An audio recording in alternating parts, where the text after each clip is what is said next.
Работать много или работать с умом? Экономить или транжирить? Действовать или ждать? Мы выбираем совместно. Каждую неделю в передаче «Альтернативы» на твоем канале. «Альтернативы» – широкий выбор идей для нормальной жизни. Соблюдение прав человека является одной из самых актуальных тем и острых проблем, важность которой относится ко всем областям нашей жизни, будь то политика, экономика, культура, общественная деятельность. Можем с уверенностью сказать, что гарантия обеспечения прав и свобод человека является залогом человеческого развития, стабильности и безопасности в мире. Вы смотрите очередной выпуск передачи «Альтернативы», в котором мы постараемся ответить на вопрос, как улучшить качество жизни в Молдове и приблизить уровень защиты прав и свобод наших граждан к европейским стандартам. Именно эту цель преследует новый цикл передач «Альтернативы». Тема сегодняшней передачи – омбудсмен, народный адвокат по защите прав и свобод граждан. В ходе передачи мы постараемся ответить на следующие вопросы. Кто такой омбудсмен? Какова его роль в обществе? Об этом мы побеседуем с нашими гостями в студии. Светлана Миронова, начальник представительства Офиса народного адвоката города Камрат. Роман Тютин, депутат Народного собрания Гагаузии и член комиссии по правам человека в законодательном органе. Добро пожаловать к нам на передачу. Эта встреча пройдет в формате телемоста между Камратом и Кишиневым. И я рада приветствовать участников, которые находятся сейчас в Кишиневской студии. Михай Катарабай, народный адвокат Республики Молдова, и Олеся Перян, консультант Центра по правам человека. Здравствуйте, уважаемые участники. Прежде чем мы приступим к обсуждению темы передачи, я предлагаю посмотреть опрос, который провели на улицах Камрата журналисты телестудии АТВ. Итак, смотрим сюжет.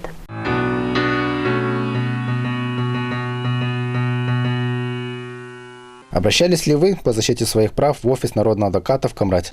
Нет, не обращалась. Хотя нуждалась в таких информациях. Я бываю здесь часто, но насчет этого не знаю, первый раз слышу. Я знаю о таком центре, но туда ни разу не обращалась. Сегодня уже второй день, как пользуюсь, мне помогли вопросом. Я подготовил документы и сейчас пришел на повторную консультацию. Бог миловал, слава Богу, что не приходилось. И никому не пожелаю такого, чтобы приходилось обращаться в этот центр. Но очень хорошо, что он существует, и я рад, что у нас есть такой центр по правам человека. Вот сейчас идет разговор, что работающий пенсионер или пенсию будет получать, или зарплату. Вот мы можем действительно сходить и проконсультироваться в любом случае. А очень вопрос-то всех заинтересовал. Просят, почитайте монитор. Монитор мы не получаем, это надо идти. А так, пошли. Спасибо, хорошо, будем знать. Или машину нашу сбили. И какой толк? У него фальшивые права были, фальшивая машина была, все номера, все фальшивое. И он остался прав, и наш остался виноват. Народный адвокат, который есть у нас в Камрате, создался, я думаю, что он не будет таким, как наши судьи, а будет служить людям и будет справедливым, и наши люди получат хорошие консультации и хорошую защиту.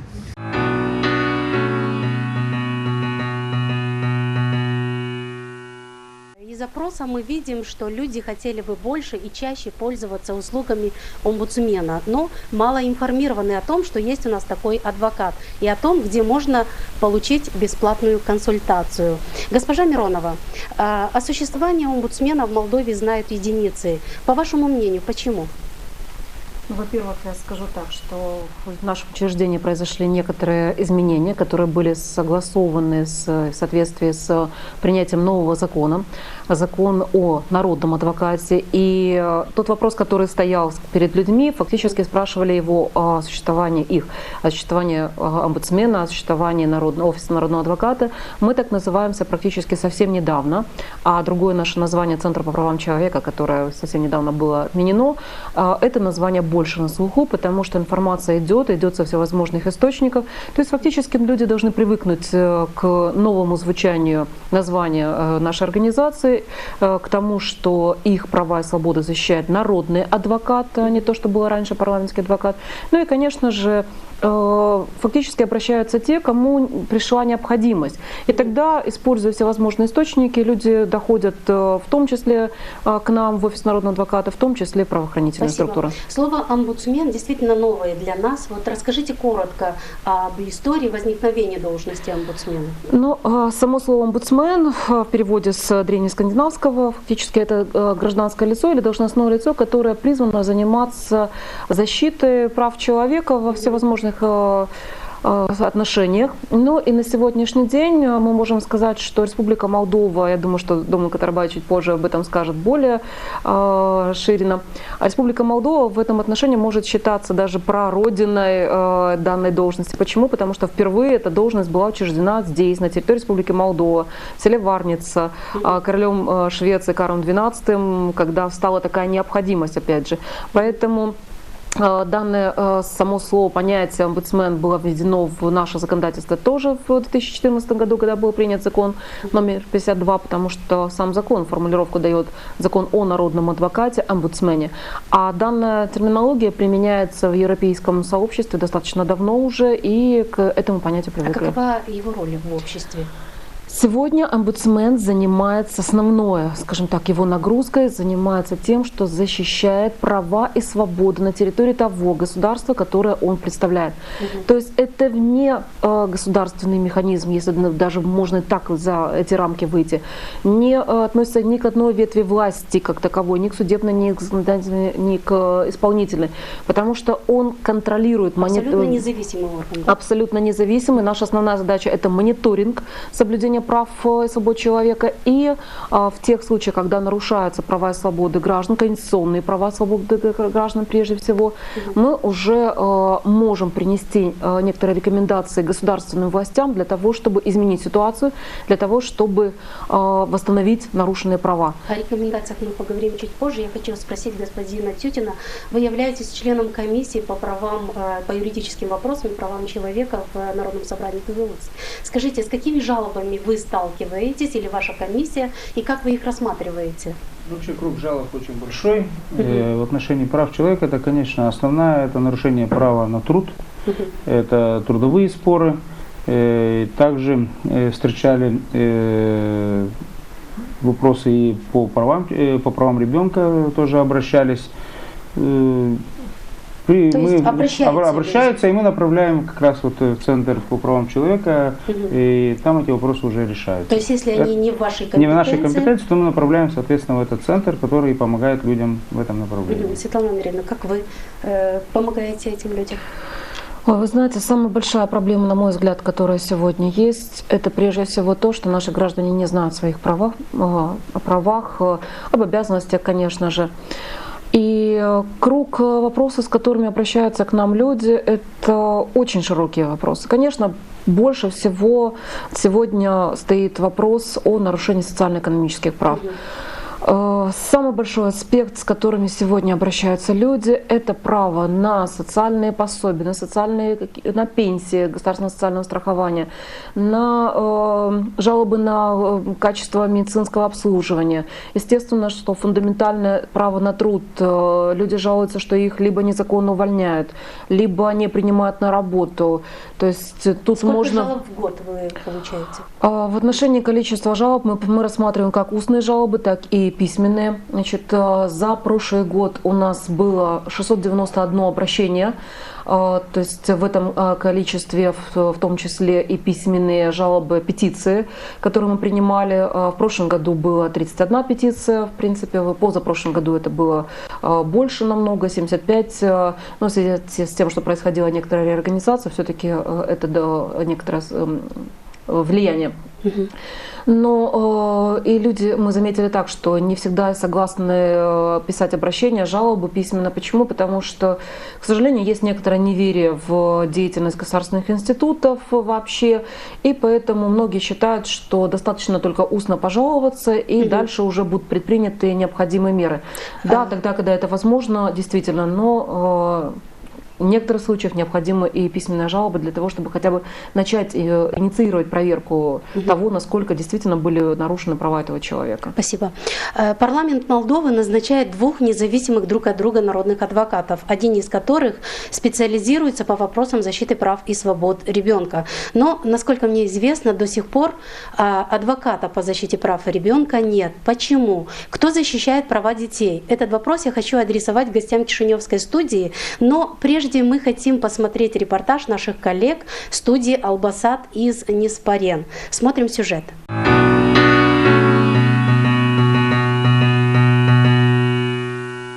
Сергею 14 лет, он учится в теоретическом лицее Мирча Элиаде города Неспарень. В 5-летнем возрасте он остался на попечении бабушки и дедушки, пока мама мальчика трудится за границей, чтобы обеспечить будущее сына. Бабушка жалуется на поведение внука. Пожилая женщина говорит, что подросток не слушается ее и прогуливает уроки.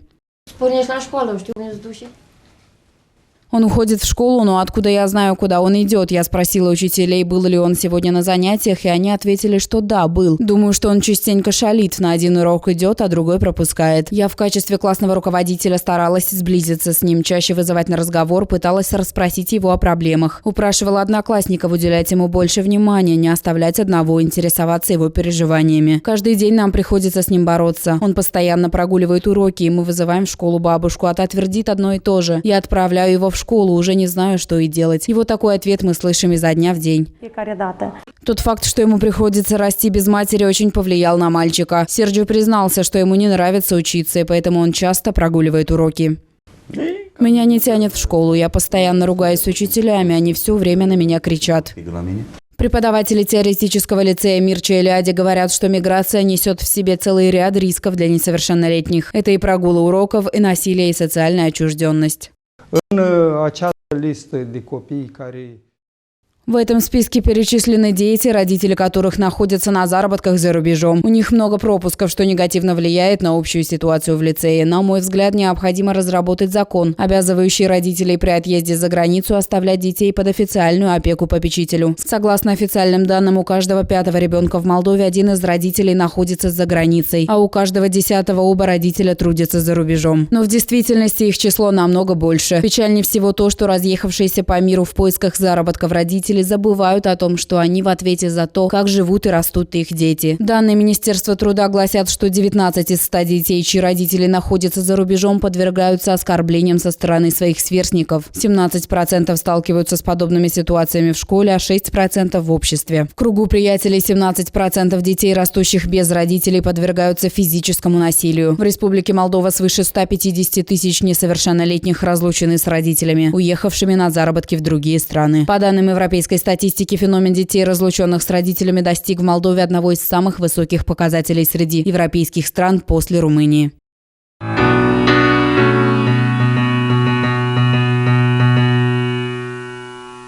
Господин Катарабай, какие изменения произошли за последние годы в области организации защиты прав человека в нашей стране?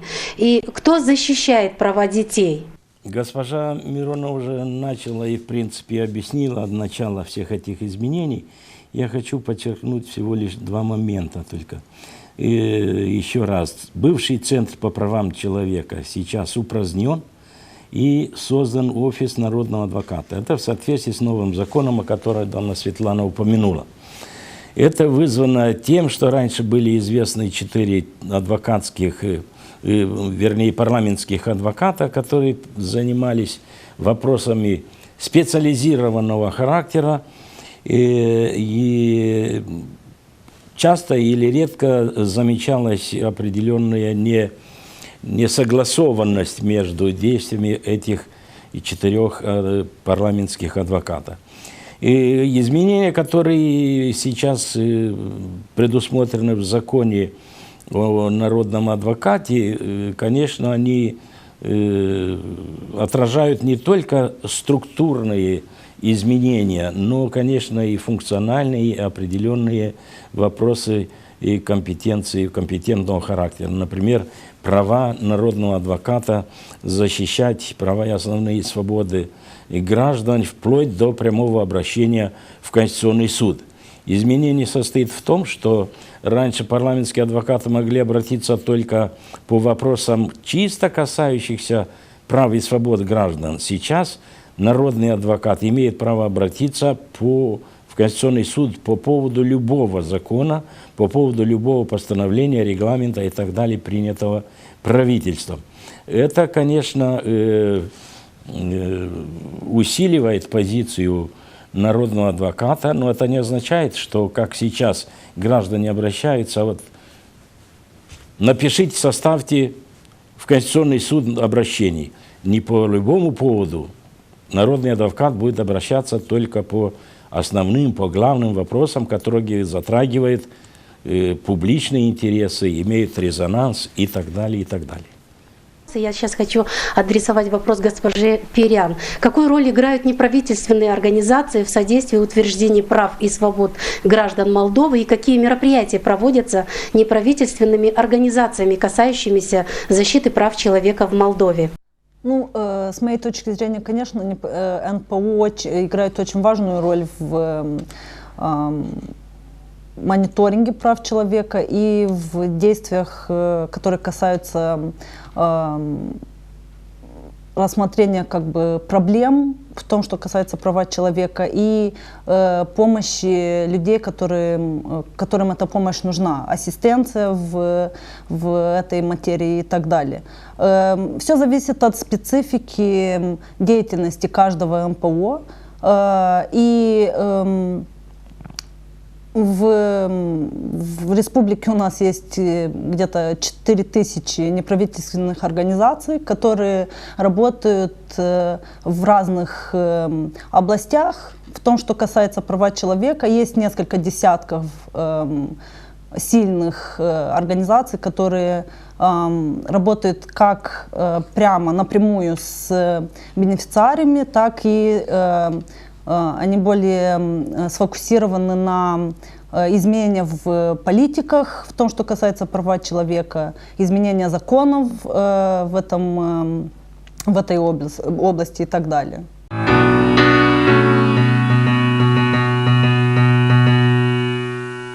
Уважаемые участники, хотелось бы обсудить ситуацию с детьми и у нас в регионе. Госпожа Миронова, скажите, каким вы видите решение данной проблемы, когда дети остаются на попечении бабушек или дедушек? Что может делать в этой ситуации народный адвокат?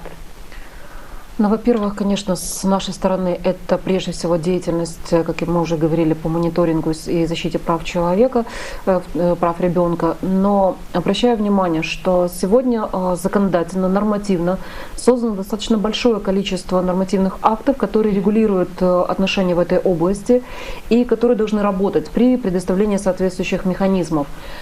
Начиная с того, что должны быть созданы не только обязанности по установлению опеки, а в принципе такие нормативные акты есть, и каждый гражданин, у которого есть несовершеннолетние дети, он обязан, уезжая, установить опеку и предъявить этот документ при пересечении границы. Другой вопрос, что не всегда пограничные службы проверяют эти моменты. Значит, якобы нарушение права свободного пересечения границы. Дальше, посмотрите, Республика Молдова взяла курс 2007 года на реформирование системы учреждений интернатного типа, при этом фактически стимулируя создание и развитие сети патронатных воспитателей, детских домов семейного типа. К сожалению, в этом отношении те стимулы, которые пока предоставляет государство, они еще очень малы, в том смысле, что 500 лей пособия по уходу за ребенком, принятым в патронатную семью, конечно же, они на сегодняшний день не могут погасить все те потребности. На территории Гагаузии проблемы здесь очень большие. Почему? Потому что во всей Гагаузии есть только одна патронатная семья и один детский дом семейного типа. Конечно же, невозможно всех детей в эти семьи определить. А проблема есть. Так, например, за последний месяц-два лично несколько раз уже обращалась в нашу полицию, в наши органы опеки и попечительства с тем, что у нас много детей, особенно, допустим, соседнего поселка, города Бессарабка, попрошайничать. Даже с соседних районов, приезжают специально на автобусах и попрошайничать. Это может быть старший брат, это может быть бабушка даже, может быть числится бабушка, я не знаю. Буквально на прошлой неделе мы ребенка ловили в городе для того, чтобы найти его старшего брата. Конечно, и при всем том, что работаем в тесном сотрудничестве с нашей опекой и попечительством госпожой Еленой Петровной Ролян, могу сказать, что не всегда хватает у них полномочий для того, чтобы найти этого ребенка, для того, чтобы поместить его в социальные учреждения. Сразу хочу коснуться того, что без специального разрешения Министерства просвещения невозможно ребенка определить в интернат, при всем том, что нуждаемость в этом есть. Иногда необходимо в срочном порядке, вот нашли на улице, определить ребенка, куда определять, некуда. Поэтому голословно, скажем так, на сегодняшний день закрывать интернаты, но при всем том, что они, может быть, много минусов имеют, они имеют плюсы тогда, когда ребенок находится под защитой. Эти моменты мы выявили, мы сделали специальное исследование, сделали предложение министерству, остается, скажем так, камень преткновения за министерством, теперь за правительством. Господин Тютин, вы не согласились с мнением госпожи Мироновой? Да, я не согласился сейчас, в принципе, соглашусь с тем, что в действительности сегодня государство дистанцировалось от этой проблемы, и разрушая что-то старое, надо сначала создать новое. Фактически такого нет, но вот у нас в городе Луканеш существует несколько центров. Это центр «Забота», который занимается конкретно вот такими детьми. Сегодня, если так по правде посмотреть правде в глаза, то сегодня в каждой семье один родитель отсутствует, и дети брошены на произвол судьбы. И в Гагаузии, и вообще на территории всей страны. Кто-то находится за границей и зарабатывает для того, чтобы кормить свои семьи. Сейчас очень серьезно в этом помогают нам христианские церкви. Они создают христианские школы, которые тоже помогают, ведут работу в этом направлении. Есть центр, тоже, конечно, центр «Жемчужина», финансируется гражданкой Германии Ольга Пензаль, занимается этим. Сколько там детей? На сегодняшний момент в центре «Забота» около 40 детей, и в этой христианской школе там уже сотни до этого даже это центр временного пребывания. Это центр временного пребывания. В случае, если вот такие ситуации появляются в городе Луканеш, там есть и возможность содержания круглосуточного детей, их трехразового питания, они в тепле, как бы до определения в интернат, они находятся вот в этих учреждениях. Но не государственные. К сожалению, не государственное. Нет, центр «Забота» финансируется с государственного бюджета, а христианская школа пользуется помощью наших партнеров. Да, спасибо. Госпожа Миронова, вот в репортаже из Неспарен мы видели ситуацию, что ситуацию Сергея, да, дети не хотят ходить в школу. Что может сделать в этом случае народный адвокат?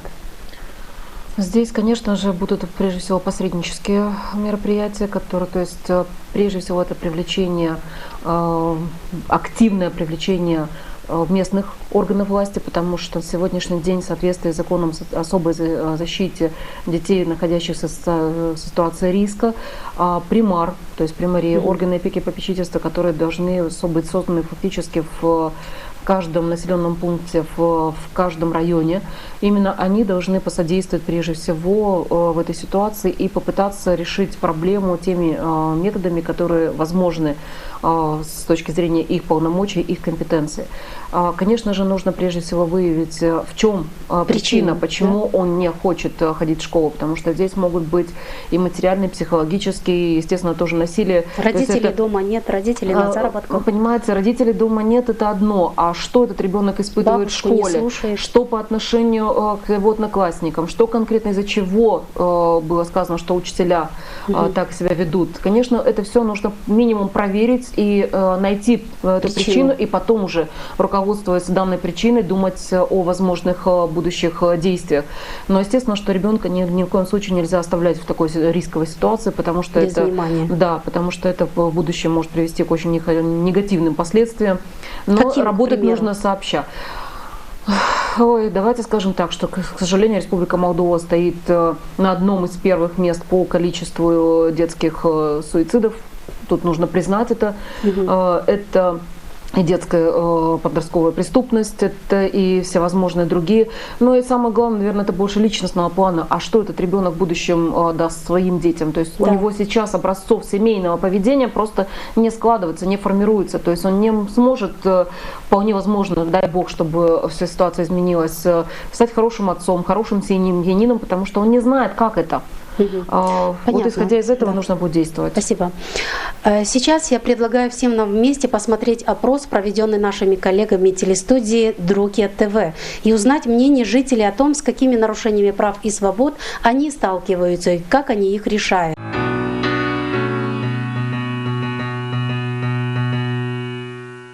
Как вы считаете, в нашем городе часто нарушают права человека? И, наверное, очень часто. Наверное, очень, сплошь и рядом. Наверное, не пройдешь такого, чтобы не было таких вещей. Да, вот, ну, сегодня немножко потаяло, не так скользко. А вчера выходишь и хоть коньки одевай, но коньки не оденешь, потому что бугры. В случае нарушения прав человека, куда надо обратиться, вы знаете? Нет. Не знаете, куда обращаться? Нарушение этого по работе, так есть у нас протекция имущи. Вообще адвокат, адвокатская контора. А если уже прям такие глобальные решают проблемы, как суд по правам человека? В примарии здесь надо обращаться. А куда пойдешь дальше? До примаря? Есть службы защиты прав человека в Кишиневе, в Дроке, не знаю, есть такая служба или нет. Как вы думаете, было бы хорошо, если бы вот был центр адвокатов, вот бесплатных, куда можно было пойти и узнать и законы, все наши права, обязанности? Конечно, здесь платные, а было бы так бесплатно, можно, конечно, идти бы. Есть разные вопросы решать, и не позволяешь себе, и деньги не хватает. 50 лет только за консультацию. Был бы такой центр, было бы, да, было бы хорошо. Бесплатные консультации, да. Оплаты сейчас, смотрите, куда ни повернись, киньками не попадешь в адвокатуру. Идешь, кстати, в суд заходишь, идите к адвокату, что-то спросишь, идите к адвокату, никто справок не даст. Идите к адвокату, потому что адвокаты бедные без работы. Не, ну, конечно, такой центр даже необходим, тем более в наше время, это сложное время. И это когда у людей недостачи, когда они получают такие зарплаты, которые требуются по прожиточному минимуму. Конечно, такой центр даже необходим.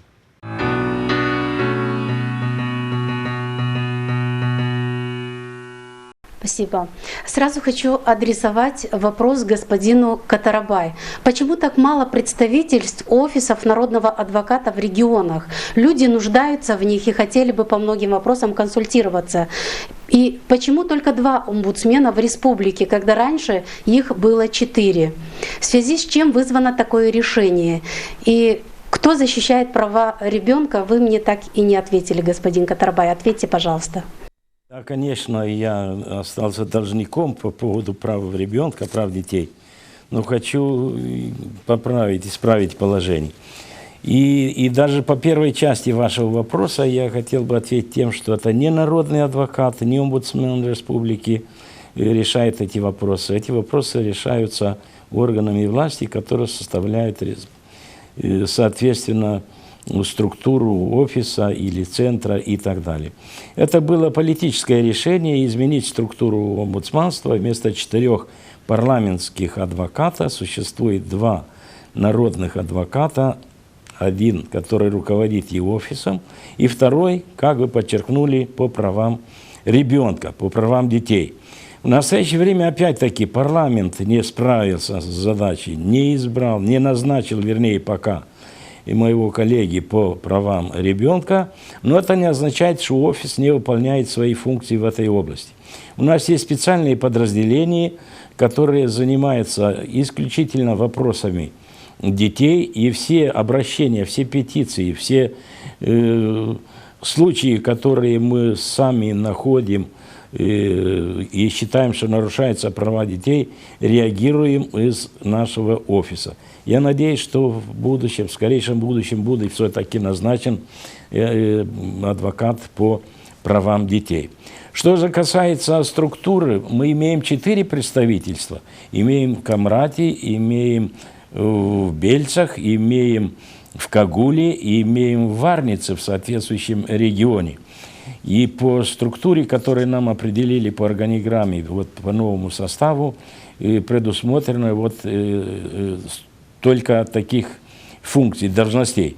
Но я должен вам сказать, что вот по Камрату у нас будет еще, есть сейчас одна вакансия, как у меня появится возможность ангажировать людей, в Камрате будет еще один консультант по правам человека и свободам.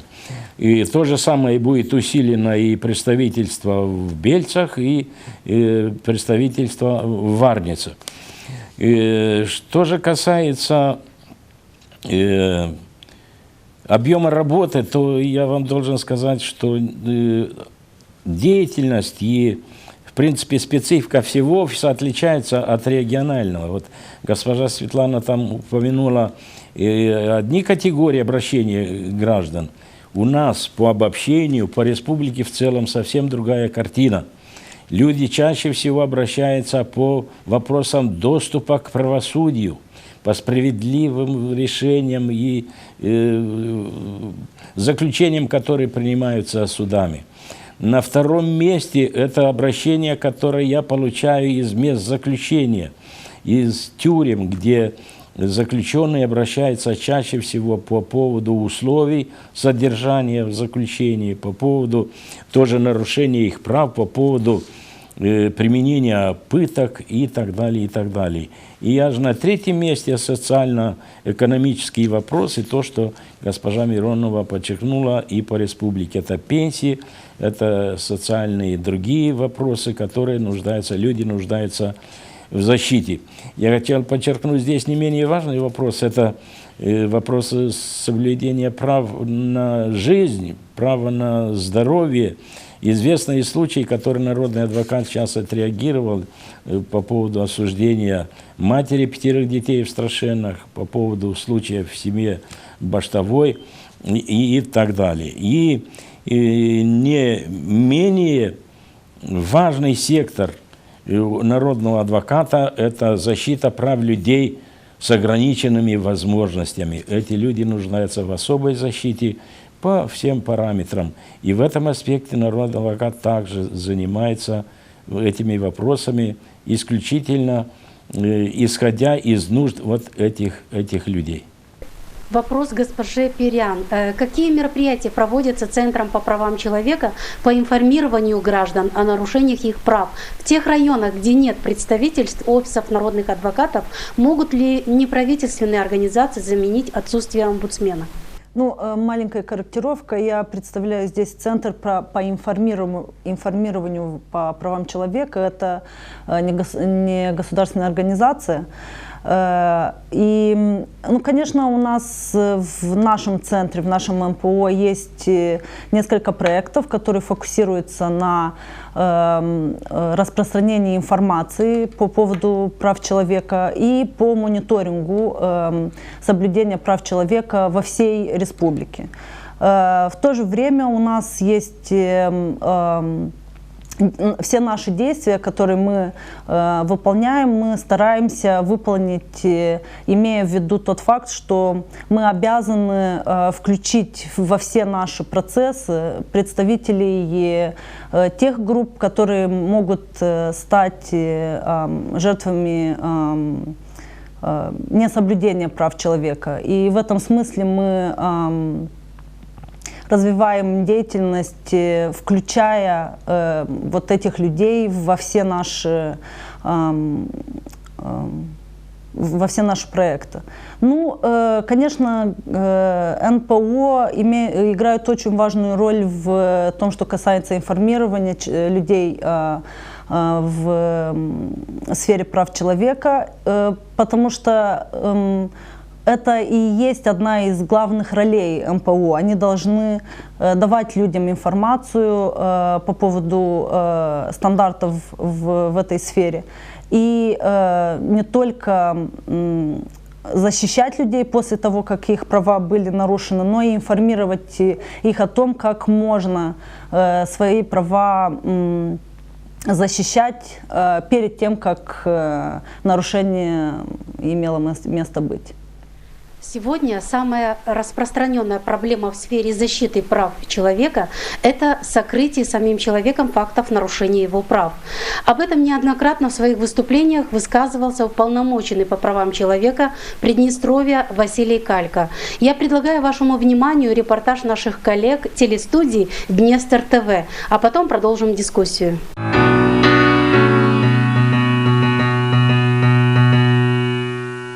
Ежегодно к омбудсмену поступают более 1000 обращений. В адрес аппарата уполномоченного обращаются как приднестровцы, так и иностранные граждане, либо лица без гражданства. За каждым из них нарушение прав конкретного человека. Иногда проблему удается решить только после вмешательства омбудсмена. Есть форма подачи заявления в письменном виде, есть форма устного общения, когда люди приходят на личный прием. Есть форма общения через интернет посредством электронной переписки. Число обращений из года в год остается примерно равным. По словам уполномоченного, чаще всего жалобы поступают на ущемление социальных и экономических прав. Жалуются на незаконное увольнение и невозможность трудоустройства, на размеры пенсии. Количество обращений за последних лет 7 неуклонно сокращается. Ну, нет, конечно, разового там сокращения, скажем. В прошлом году было 1200, теперь 1030. Ежегодно Верховный Совет Приднестровья заслушивает отчет о деятельности аппарата уполномоченного по правам человека. В ходе диалога с парламентариями защитник гражданских прав не раз отмечал, что его полномочия достаточно ограничены. Уполномоченный не принимает вообще ни в какой области обязательные к исполнению решения. Он вынужден обращаться к кому-то. А обращаясь к кому-то, он выступает в роли такого же истца или ответчика.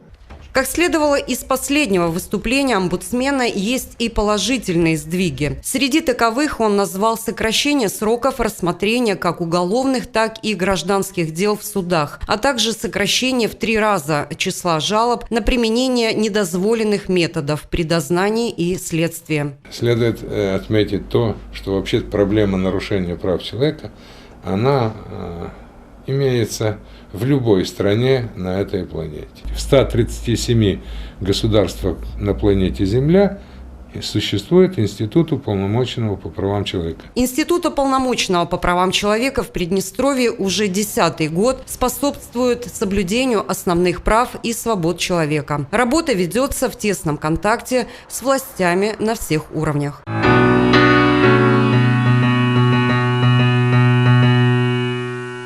В репортаже наших коллег прозвучала цифра о том, что в Приднестровье число жалоб ежегодно стабильное.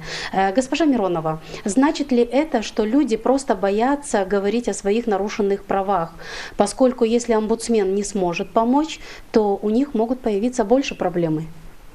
Ну, давайте скажем, во-первых, значит, количество жалоб действительно не показывает общую картину, в том смысле, что есть граждане, которые правонарушения в отношении которых может быть скрыты, латентны, а есть граждане, которые не информированы, которые не знают, куда обращаться в случае нарушения их прав. Это, во-первых. Во-вторых, учреждение омбудсмена не является единственным учреждением в области защиты прав человека. Почему? Потому что здесь все правоохранительные органы, в том числе судебные органы, в том числе полиция, призваны, в том числе все государственные служащие, давайте и этот момент учтем, призваны защищать права человека. И следующий момент, который мне хотелось бы немножечко оспорить, дело в том, что в соответствии с парижскими принципами работы омбудсмена установлено, что действительно мы призваны давать рекомендации государственным органам для восстановления нарушенных прав. И у нас нет функции, скажем так, молотка. Штрафовать вы штрафовать не можете. Мы не имеем права, мы вообще санкций как таковых мы не имеем права назначать. В случае нереагирования на наши рекомендации, естественно, что у нас есть законодательно определенное право обратиться и привлечь к ответственности уже административной ответственности. Статья 320 Кодекса о правонарушениях предусматривает это. Есть такие примеры, что не реагировали? Скажем так, у нас на сегодняшний день, хочу сказать, что с властями Гагаузии сложились достаточно хорошие взаимоотношения, партнерские, и нет такого, чтобы не отвечали на наши запросы, на наши рекомендации.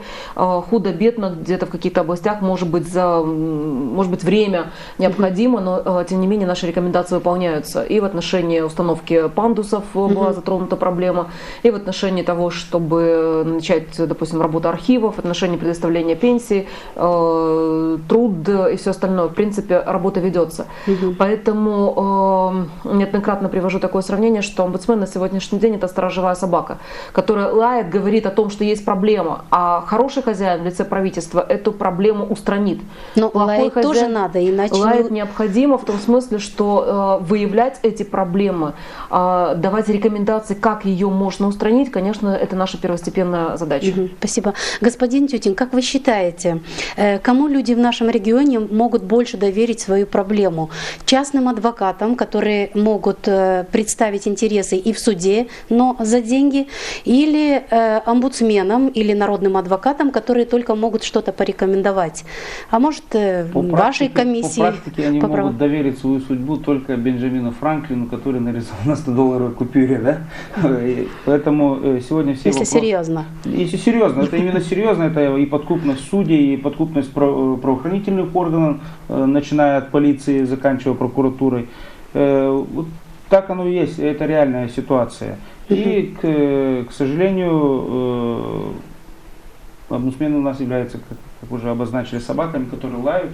Вы знаете, недавно в Гагаузии был принят закон, запрещающий гей-пропаганду. И вот как раз и омбудсмены этот закон обжаловали через госканцелярию о том, что это нарушение прав. Там было другое обстоятельство, только трудовые права. Нет. Ну не только трудовые права, этот закон фактически был полностью. То есть вы тесно сотрудничаете с депутатами собрания, да? В этом отношении они с нами тесно посотрудничали, и как раз в этой части был закон отменен. Поэтому мое мнение, что нужно менять систему. Каким образом? Каким образом это подключать общественные организации к этим вопросам, потому что фактически вы откуда финансируете? Из бюджета, государственного бюджета, и соответственно вы зависите от тех чиновников, которые находятся в этих креслах, поэтому побольше нужно привлекать неправительственные организации, которые в действительности не зависят от финансирования государства. Но финансируются практически. Но о полномочиях сейчас мы поговорим. Сейчас я хочу представить еще один сюжет. Недавно мне довелось ознакомиться с практикой народного адвоката в Эстонии. Сейчас я хочу представить вашему вниманию репортаж о работе канцлера в Эстонии. Смотрим сюжет.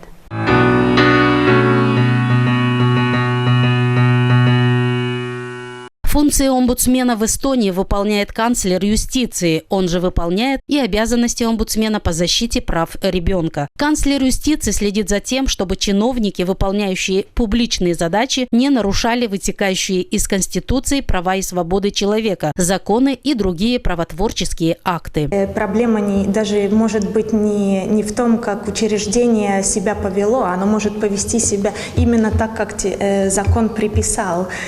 А если мы видим, что проблема на самом деле в законе, то мы можем сразу обратиться и заниматься этим вопросом с разных аспектов, с разных сторон. Обратиться канцлер может в парламент для того, чтобы закон привели в соответствие. Его рекомендации парламентарии обязательно возьмут во внимание. В аппарате канцлера юстиции работают 10 советников с высшим юридическим образованием. Мандат советника дает право входа в любое учреждение, где предположительно могли нарушиться права человека. Советник сам решает, какое учреждение посетить. Руководитель по связям с общественностью Янник Луц отметил, что граждане Эстонии с большим доверием относятся к омбудсмену. Канцлер юстиции очень активно участвует в общественной жизни, конференциях и в обсуждении разных вопросов. И на последние данные, по-моему, 65-66% от населения доверяет канцлеру юстиции. Граждане Эстонии действительно информированы о работе канцлера. В этом мы убедились сами в ходе небольшого опроса, проведенного на улицах Таллина. Чувствуете ли вы ущемление своих прав? Если да, то кто их защищает? Но законы защищают. Нет, обычные жизненные вопросы всегда бывают. У меня была причина обращаться к этому канцлеру.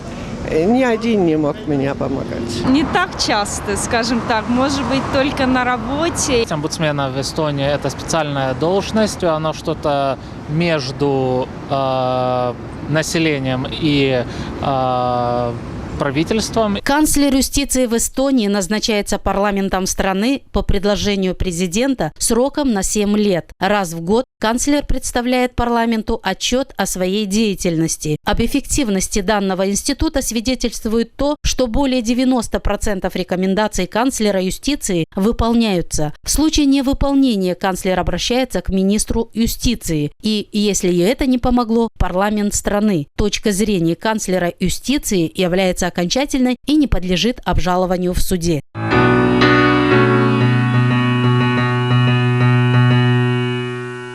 Уважаемые участники передачи, мы приближаемся к завершению нашей программы, и я бы хотела попросить вас коротко подвести итог сегодняшней встречи и дать какие-либо рекомендации о том, как улучшить качество жизни и защиты прав и свобод граждан в Республике Молдова. Господин Катарабаев, можно ли назвать должность омбудсмена Молдовы фигурой номер 1 в области защиты прав и свобод человека, полномочия которого опасаются институты власти, и тогда, когда нарушают эти права и свободы?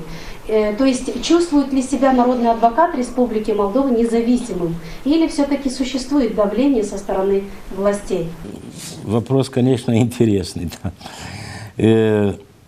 Я не знаю, это фигура номер 1 или должностное лицо номер 1, но то, что офис народного адвоката, народный адвокат и народный адвокат по защите прав детей являются автономными, независимыми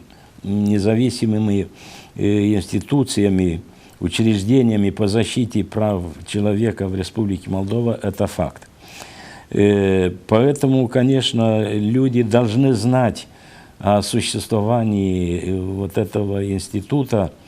Это не институт власти, не институт исполнительный и так далее. Это действительно по защите прав и свобод граждан. Но для того, чтобы было всем это известно, конечно, одна из главных еще задач Офиса народного адвоката – это продвижение прав человека. Это пропаганда, если вы хотите, способов и форм защиты вот этих прав и свобод граждан. И здесь, конечно, люди должны не только знать свои права, но они должны знать и кому обращаться. Вот народный адвокат или институция народного адвоката – это как раз не институты вот, адвокатов, которые упоминали сегодня, вот, опрашиваемые в процессе передачи. И народный адвокат – это тот, который защищает других. Прямой перевод с древнескандинавского, как госпожа Миронова говорила, это означает тот, который за других, тот, который защищает других.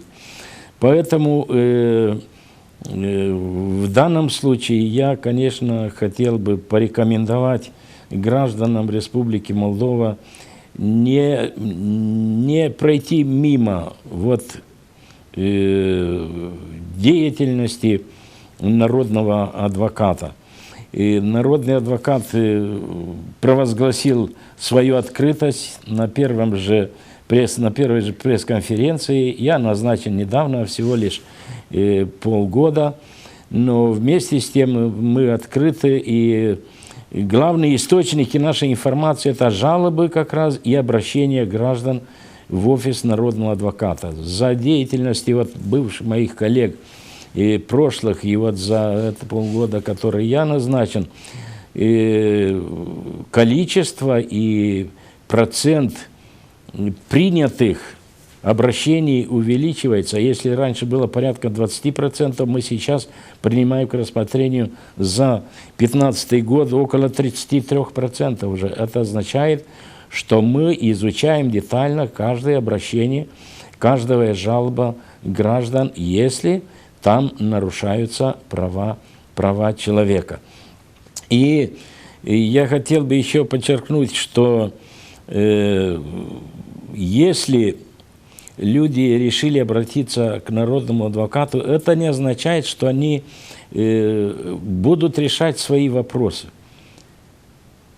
Народный адвокат не принимает никакие решения, он не является ни судьей, ни прокурором и так далее. Он устанавливает факт нарушения прав и свобод человека и реагирует перед теми органами или должностными лицами, которые нарушили эти права, с рекомендациями, чтобы их устранить. И, конечно, о состоянии дел в области охраны, защиты прав и свобод человека в Республике Молдова будет, соответственно, в годовом докладе, в рапорте Офиса народного адвоката, который мы сейчас готовим и будет представлен в парламент, но не по защите прав, а по ситуации о защите прав в Республике Молдова. И вопрос госпоже Пирян. В репортаже из Эстонии мы видели, что омбудсмен в европейских странах имеет большие возможности и большие полномочия. Как вы считаете, насколько реально сотрудничество неправительственных организаций с омбудсменами и как эти организации перенимают опыт европейских стран и насколько это важно для наших граждан? Конечно же, офис омбудсмена и неправительственные организации, они стоят на той же стороне баррикад. То есть офис омбудсмена – это как бы сторожевая собака в обществе, и также называют и НПО. Конечно же, этот новый закон об омбудсмене, он дает немного больше полномочий народному адвокату.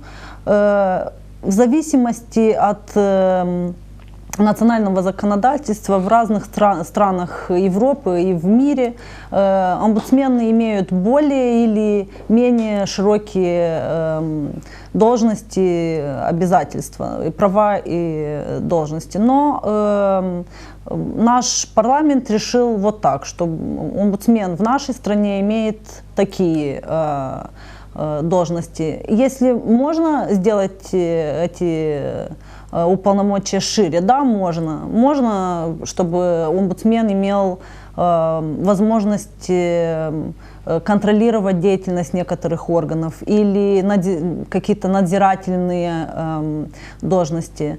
Нет, как бы законодательство, которое могло бы расширить эти обязанности и должности, но можно изменить закон в любой момент.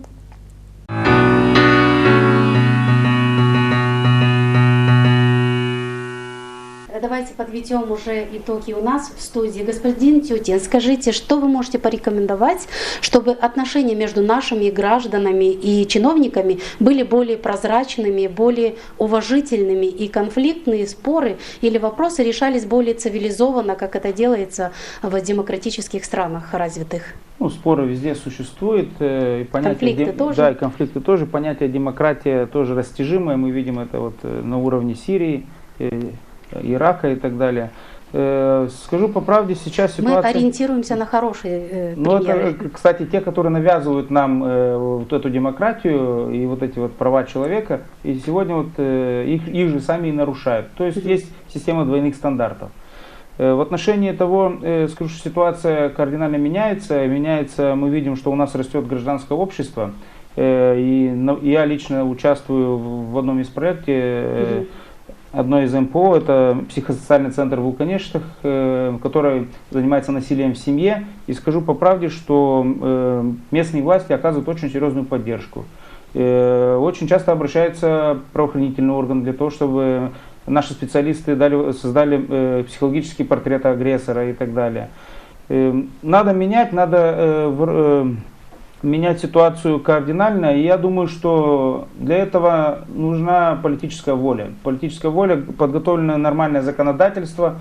И, конечно, основная проблема нашей страны – это коррупция. Все проблемы в этом отношении у нас и в отношениях с гражданами – это коррупция. Каждый чиновник пытается нажиться на тех или иных своих решениях. Поэтому, к сожалению, такая ситуация и есть. Спасибо. Госпожа Миронова, в ходе обсуждения мы затрагивали различные аспекты прав и свобод человека. Как вы считаете, есть ли шанс у наших граждан улучшить качество жизни в нашей стране и иметь надежду на непосредственную защиту своих прав со стороны властей? Как это принято в европейских странах, скажем? Я начну с интересной фразы, которая была высказана Яном Фельдманом, председателем Совета по недискриминации. Он сказал: не спите на своих правах.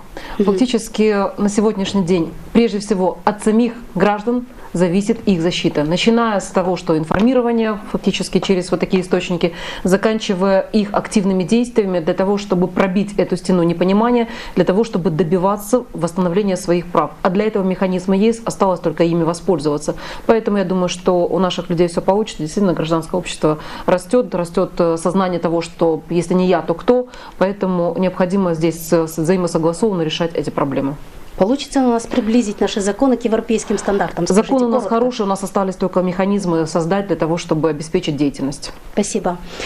Просто ориентироваться на европейские и международные стандарты недостаточно. Эти стандарты необходимо претворять в жизнь как на региональном, так и на национальном уровне. И делать это необходимо методично, ежедневно, ежечасно, постоянно усовершенствуя свою практику и перенимая лучшее из опыта демократических стран.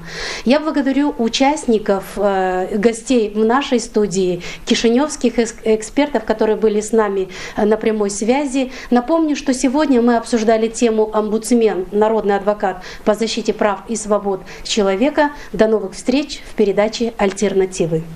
Работать много или работать с умом? Экономить или транжирить? Действовать или ждать? Мы выбираем совместно.